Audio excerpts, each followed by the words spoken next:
Here's another important video from the Personal Defense Network.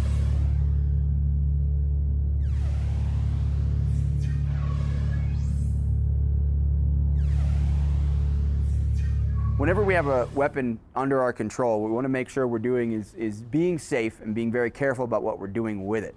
We need an objective set of standards so that everybody can look around the room and know that everybody's being safe, or at least know if someone's not being safe and if there's a violation of those safety rules. So to get everybody on the same page, we're going to talk about our 3 safety rules. Safety rule number 1 is to keep your trigger finger off the trigger until you're ready to shoot. So what I want to do is make sure we understand what finger off the trigger really means. Now clearly, this gun is locked back. Administratively, it's been checked as open. The chamber is clear. There is no magazine inserted. And I've checked with my training partner, Mike, to make sure that we're 100% clear. Finger off the trigger means all the way up on the frame. For a right-handed shooter, we don't want to be able to look from the left side and see the trigger finger anywhere down in this area. Okay, that's too close. We want to keep it all the way up, keep it up on the frame, clearly where it's out of the way. That's until we're ready to shoot. Ready to shoot means we're on a range. It's been designated for live fire. We have a target that's been identified and the command to fire has been issued by an instructor, or you've been given the option of finding a target in our 360-degree maze, for instance, and engaging appropriately when you've seen it. You will be ready to shoot at that point. When you've identified a target, extended towards it, you're then going to be ready to shoot. You're going to move your finger to the trigger, touch, and then press. You will move your finger back to the frame as you come back into the ready position to assess and look for more targets. That's the drill for safety rule number 1. Safety rule number 2 I've also been demonstrating, and that's to keep the weapon pointed in a generally safe direction at all times. When the weapon is pointed in a generally safe direction, it means that no one is likely to get hurt if the weapon goes off, whether negligently or on purpose. Generally speaking, down in front of you at the floor is going to be your generally safe direction. Of course, if there were people lying down, if you were moving down a set of stairs, that may not be it. So objectively, the rule is weapon pointed in a generally safe direction at all times. Again, this includes when you're going to shoot.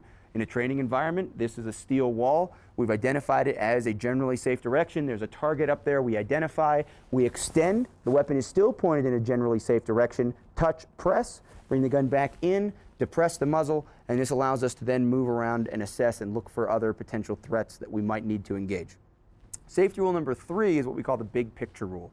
The big picture rule is there to remind us that this is a weapon which, if used negligently or maliciously, could hurt or kill you or someone else.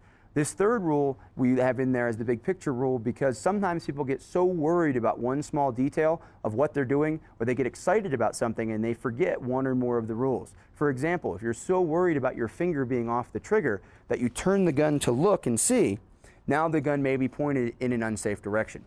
If you're worried about your thumbs being crossed in terms of having a good 360-degree contact grip, and while you're trying to figure that out, you've forgotten rule number 1 and left your finger on the trigger, we could again have a negligent discharge to cause someone to get hurt.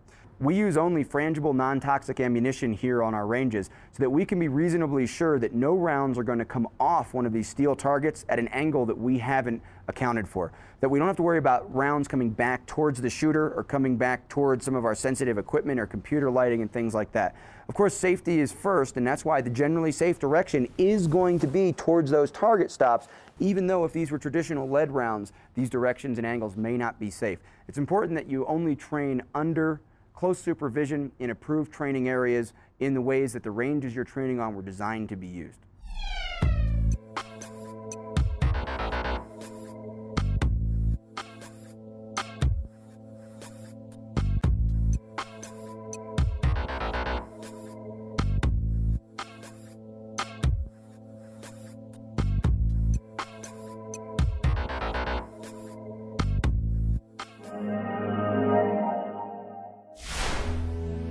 Check out more videos just like this one at the Personal Defense Network.